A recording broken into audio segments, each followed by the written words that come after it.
নমস্কার, আশা করি সকলে ভালো আছেন। সুনন্দিতার রান্নাঘরে সকলকে স্বাগত। আজ আমি চিচিঙ্গা ভর্তা রেসিপি আপনাদের সঙ্গে শেয়ার করছি। রেসিপিটা প্রথম থেকে শেষ পর্যন্ত দেখার জন্য অনুরোধ রইল। এখানে আমি এই চিচিঙ্গাগুলো নিয়েছি। চিচিঙ্গাগুলোর গা ভালো করে চেঁচে পরিষ্কার করে জল দিয়ে ধুয়ে রেখেছি। এবার সেগুলোকে আমি ছোট ছোট টুকরো করে নিয়েছি। আপনারা আপনাদের নিজে পছন্দ মতো টুকরো করে নেবেন। এদিকে আমি একটা প্লেটে দুটো ছোট সাইজের পেঁয়াজ কুচি, দুটো কাঁচা লঙ্কা, 7-8টা রসুন নিয়েছি। আর ফোড়নের জন্য একটা শুকনো লঙ্কা আর হাফ চামচ কালো জিরে নিয়েছি। তাছাড়া 1 চা চামচ হলুদ গুঁড়ো, 1 চা চামচ কাশ্মীরি লঙ্কার গুঁড়ো আর 1 চা চামচ লবণ নিয়েছি। এবার গ্যাসে একটা কড়াই বসিয়েছি। কড়াইটার মধ্যে আমি আগে থেকে কুচিয়ে রাখা চিচিঙ্গাগুলো দিয়ে দিলাম। আর যে রসুনগুলো কুচিয়ে রেখেছিলাম সেগুলোও দিয়ে দিলাম। তারপর এর মধ্যে সামান্য জল দিয়েছি। ঠিক ততটুকুই জল দেব যাতে চিচিঙ্গাগুলো সেদ্ধ হয়ে যায় এবং জলটাও শুকিয়ে যায়।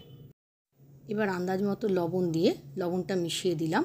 তারপর পাত্রটাকে ঢেকে চিচিঙ্গাটাকে সেদ্ধ হতে দেব। বেশ খানিকক্ষণ সেদ্ধ হওয়ার পর আমি ঢাকনাটা খুলে দিলাম। দেখুন চিচিঙ্গাগুলোও সেদ্ধ হয়ে গেছে, জলটাও মোটামুটি শুকিয়ে গেছে। এবার চিচিঙ্গাটাকে ঠান্ডা করে একটা মিক্সিং জারে নিলাম।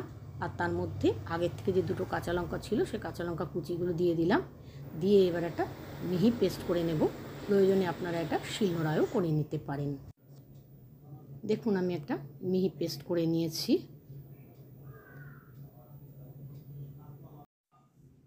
এবার গ্যাসে আবার কড়াই বসিয়ে তার মধ্যে 2 চামচ সর্ষের তেল দিলাম।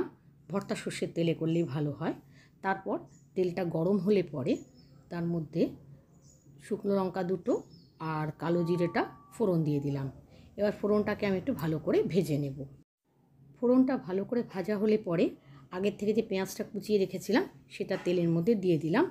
আর পেঁয়াজটাকেও তেলের মধ্যে খুব ভালো করে ভেজে নেব। পেঁয়াজটা খুব ভালো করে ভাজা হয়ে গেলে পরে আগের থেকে যে চিচিঙ্গার পেস্টটা আমি করে রেখেছিলাম মিক্সিতে সেটা আমি কড়াইতে দিয়ে দিলাম। দিয়ে এবারে পেস্টটা পেঁয়াজের সাথে ভালো করে মিশিয়ে নিলাম।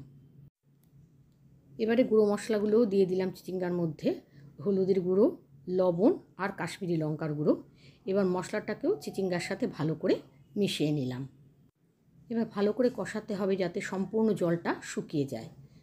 এবার যখন সম্পূর্ণ জলটা শুকিয়ে গেছে তখন স্বাদ অনুযায়ী চিনি দিয়ে দিলাম। তারপর চিনিটাকেও এই ভর্তার সাথে ভালো করে মিশিয়ে নিয়েছি। তৈরি হয়ে গেল অসাধারণ স্বাদের চিচিঙ্গা ভর্তা। গরম ভাতের সাথে এটা খুবই ভালো লাগে।